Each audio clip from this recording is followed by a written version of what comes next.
Assalamualaikum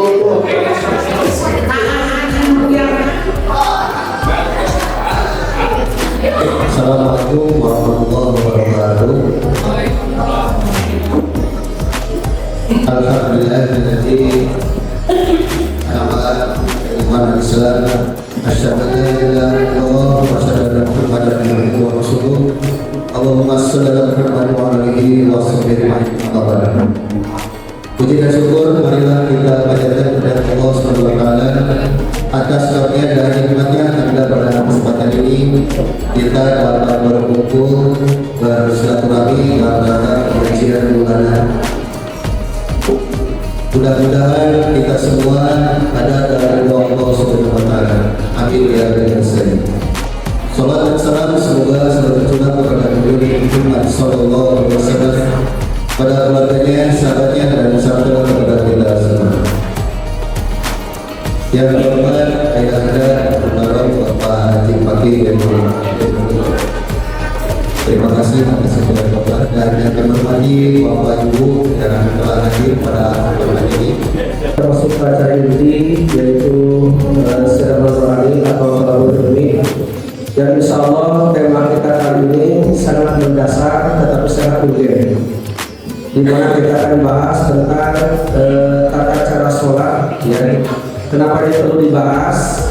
Karena kata Rasul, amalan yang pertama yang akan ditanyakan oleh Allah nanti itu adalah tentang sholat.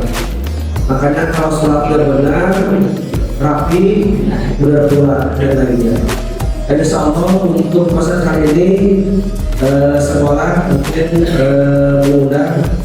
Yang terhormat Almarhum Bapak Profesor Pribadi Fakih Zainuddin, beliau akhirnya di bidang fikih kepada Ibu. Insya Allah mungkin kita siapkan telinga kita siapkan hati kita, pendengaran dan pikiran kita untuk menerima apa yang akan beliau sampaikan berkaitan dengan kaifiah sholat. Selanjutnya kepada Ustaz di Presiden. Assalamualaikum warahmatullahi wabarakatuh. Alhamdulillah wassalatu wassalamu ala Rasulillah.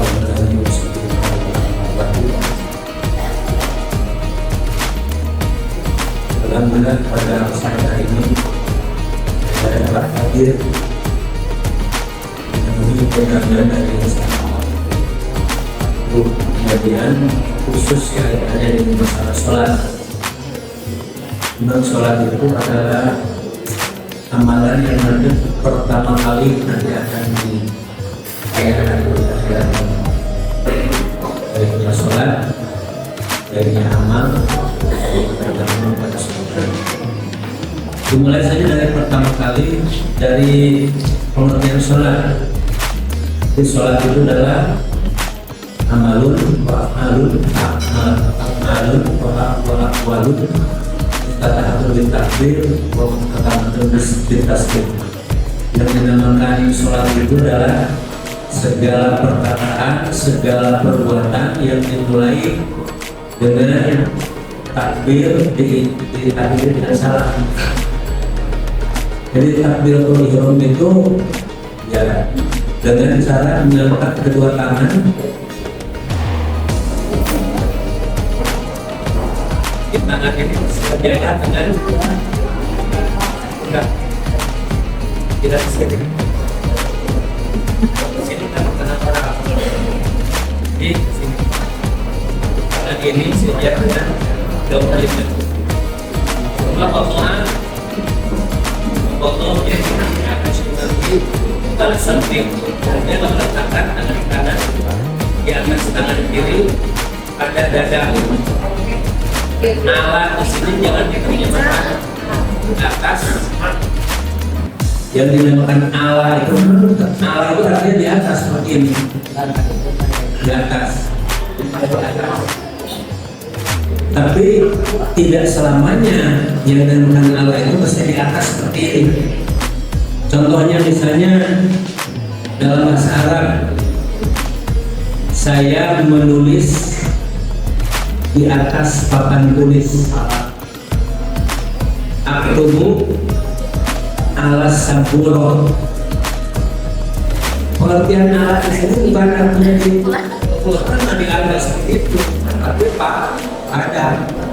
Oleh karena itu kata-kata ala sendiri meletakkannya pada dada, di atas dada, maksudnya pada dada. Seperti tadi saya menulis di atas papan tulis, kan berarti di atas di sana, tapi pada papan tulisnya. Sama halnya dengan takbiratul ihram juga, kemudian meletakkan tangannya di dalam bahasa itu, tangan kanan di atas tangan yang kiri. Bisa begini, bisa memegang, bisa begini. Jadi yang dinamakan pada dada itu yang tadi ala itu jangan diartikan di atas, tapi pada. Jadi jangan sampai di atas papan tulis di sana nulisnya, tapi pada papan tulis. Maka di sini juga kalau meletakkan di atas dada, ada di sini. Apakah ini dada? Ini dada kan? Bukan. Tapi supaya mana ada yang begitu? Dari mana dasarnya? Dalam hadis itu ala sodri, pada dadanya. Kemudian pandangan itu harus kemana? Ke bawah. Tidak boleh noleh kiri kanan. Dulu soto jadi harus tunduk. Bahkan dalam hadis Rasulullah, kalau pada bulan Ramadan sudah siap makanan dihidangkan, kemudian ada orang yang ada, apakah mendahulukan makan atau mendahulukan sholat? Dalam hadis disebutkan, kalau sudah disiapkan makanan, sudah dihidangkan, makan dulu, meskipun nantinya akan meninggalkan. Jadi kalau kita sedang di Arab Saudi, boleh menghadap kemana saja. Yang penting yang di hadapan kita adalah apa? Pandangannya ke bawah. Kenapa pandangannya ke bawah? Boleh dengan memejamkan mata. Kalau kita sholat sambil memejamkan mata, hukumnya makruh. Makruh artinya dibenci. Jadi kita sholat harus khusyuk, pandangannya ke bawah, ke tempat sujud. Kenapa harus terbuka matanya? Katanya kalau matanya itu dipejamkan, ini kornea mata ini tidak akan bergerak kecil besar, mengecil membesar, mengecil membesar. Jadi kalau kita melihat barang ya, itu kalau kita dekatkan, ini korneanya besar atau kecil? Kata ilmu biologi, bagaimana? Membesar ya. Nah ini katanya menunjukkan kepada gerakan-gerakan otot mata. Dilatihkan otot mata itu supaya ada gerakan, sehingga ini sangat menunjang kepada kesehatan. Ya, tadi sampai niat. Saya ingat kalau dulu ketika di ngaji di madrasah niat, Dina hati ibarat berjemah banget, ya. Itu dalam bacaan guru untuk kuning ya. Itu dalam hati niat itu. Jadi niat itu tidak diucapkan, tapi niat itu di dalam hati. Kemudian setelah itu kita membaca doa iftitah. Doa kita ini macam-macam. Ada yang Allah takbirullah alhamdulillah takbirullah subhanahu wa ta'ala wasilah. Titik. Tidak ada lanjutan, tidak ada lanjutannya. Allahu Akbar kabira walhamdulillah kabira wa subhanallah wa ta'ala. Itu di dalam hadis riwayat Muslim. Bagaimana kalau bacaannya ini wajah tuh kita teruskan dengan ini wajah tuh Allahu Akbar kabira walhamdulillah kabira wa subhanallah wa ta'ala. Ini wajah tuh biar dan seterusnya. Dalam hadis riwayat Muslim bacaan doa kita sampai wa asilan tidak ada lanjutannya. Bagaimana kalau dilanjutkan dengan ini wajah itu? Ini wajah itu bukan bacaan untuk doa kita. Kita lihat di dalam kitab Abu Daud, dalam kitab Baihaqi, ternyata ini wajah itu dibaca oleh Nabi Muhammad SAW ketika pada waktu Idul Adha. Beliau mau menyembelih kabsyai 2 kambing. Karena beliau akan menyembelih 2 kambing itu, kemudian beliau membaca dulu ini Allahumma inni wajjahtu wajhiya lilladzi fatara as-samawati wal ardi dan seterusnya. Lanjutannya ayat hadis tadi. Kemudian beliau mengucapkan Bismillahirrahmanirrahim summa dara. Jadi ketika beliau mengucapkan ketika akan menyembelih kambing, beliau mengucapkan doa ini wajah tuh dan seterusnya. Di akhirnya dalil-dalil yang di hadis itu summa qala bismillahirrahmanirrahim summa dara, kemudian mengucapkan bismillahirrahmanirrahim summa dara, kemudian menyembelih. Kalau saya maunya yang wajah tuh boleh, tapi tidak pakai ini, tidak pakai ini, wajah itu saja. Dan ini panjang, mungkin sudah ditulis ya. Wajah dari Allah Subhanahu wa ta'ala inna salati wa nusuki wa mahyaya wa mamati lillahi la syarika lahu wa la ilaha Allahumma anta al-mulku la ilaha illa anta wa na'buduka wa la nafsi wa anta al-mulku wa jami'an la yaqulu illa anta wa inna وَسُبْحَانَ سَيِّئَةً لَا يَسْبُقُهَا سَيِّئَةً إِلَّا أَنْتَ لَبَّيْكَ وَسَعْدَيْكَ وَالْخَيْرُ كُلُّهُ بِيَدِكَ وَالشَّرُّ لَيْسَ إِلَيْكَ أَنَّ بِكَ وَإِلَيْكَ تَبَارَكَ وَتَعَالَى أَسْتَغْفِرُكَ وَأَتُوبُ إِلَيْكَ. Panjang hadisnya riwayat Muslim, panjang. Jadi kalau mau pakai wajah itu sampai sana, waktu kayak sampai sana. Jadi untuk bacaan doa kita bisa juga dengan Allahumma baik baini wa baik aqwaya Allahumma ta'ala masyhur wa baik Allahumma nakini wa wajhaka dan seterusnya sampai akhir.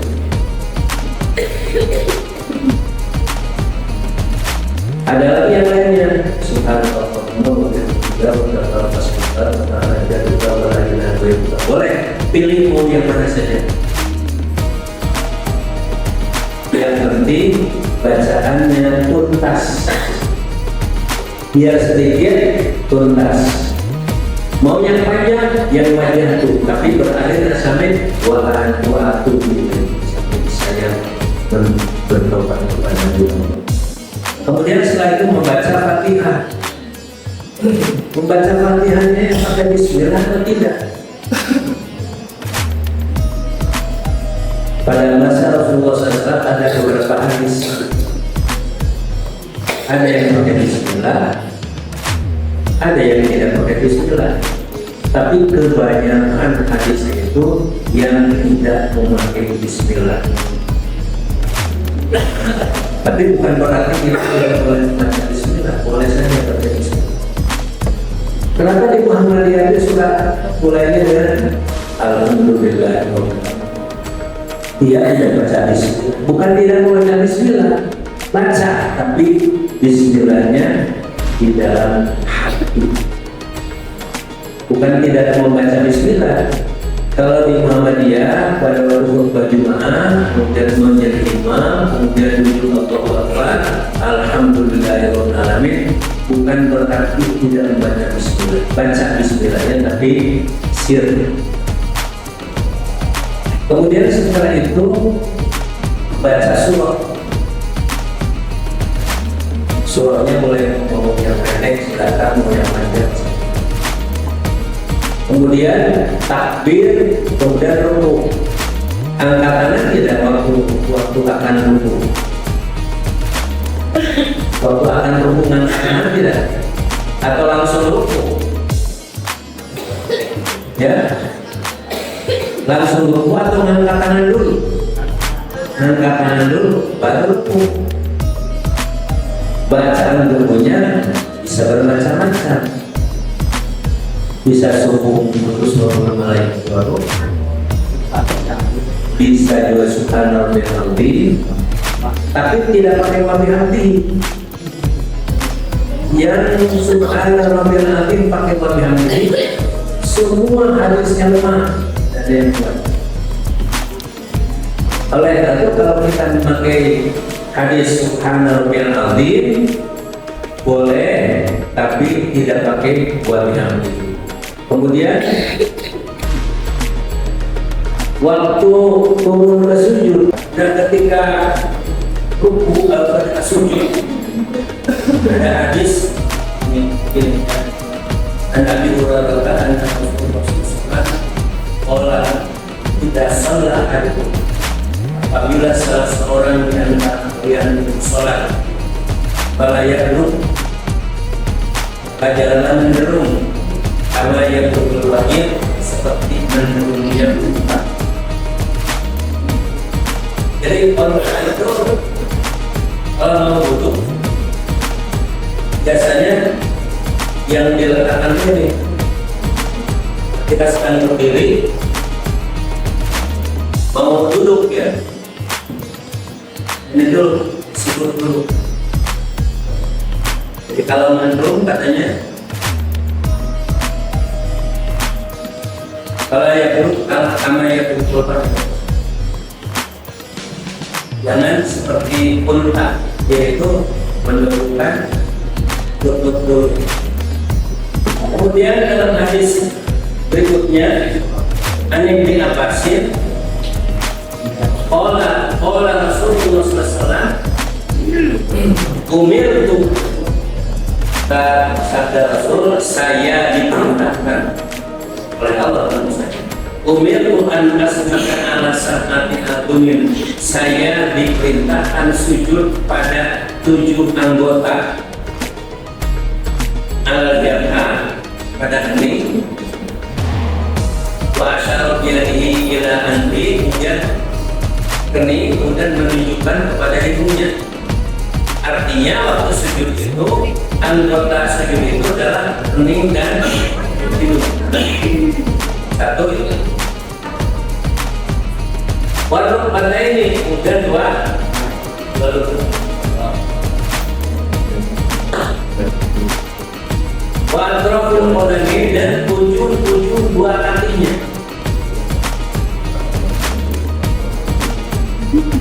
Jadi anggota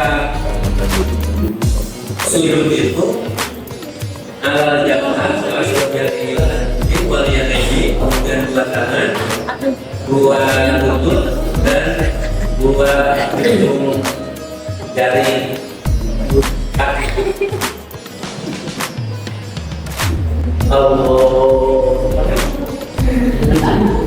Ada yang kenapa? Karena ini rambutnya kena dahi. Ada berita yang mengatakan kalau rambutnya kena dahi kemudian terhalang waktu sujud, maka tidak sah sholatnya. Pernah dengar? Pernah ya? Jadi kalau terhalang oleh rambut, terhalang oleh kopiah, terhalang oleh kopi haji, boleh nggak? Boleh. Atau batal? Katanya batal. Kenapa batal?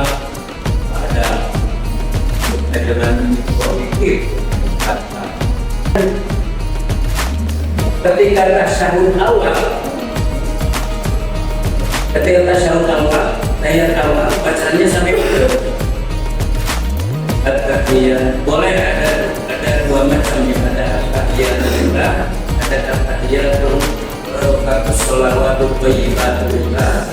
Assalamualaikum warahmatullahi wabarakatuh. Assalamualaikum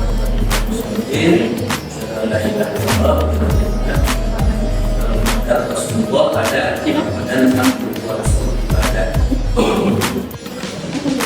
Ini lihat pada hadis yang summa kana fi wasati sholati, ada ya. Summa in kana fi wasati sholati, kemudian pada waktu di pertengahan sholat, artinya pada waktu tahiyat awal. Nah, atau bangkit di tengah-tengah sholat itu bangkit. Ina yang Allah minta syahud ketika selesai mengucapkan syahadat. Jadi asyhadu an la ilaha illallah wa asyhadu anna Muhammadar Rasulullah summa nahaba terus bangkit. Artinya pada tahiyat awal itu tidak sampai sholawat.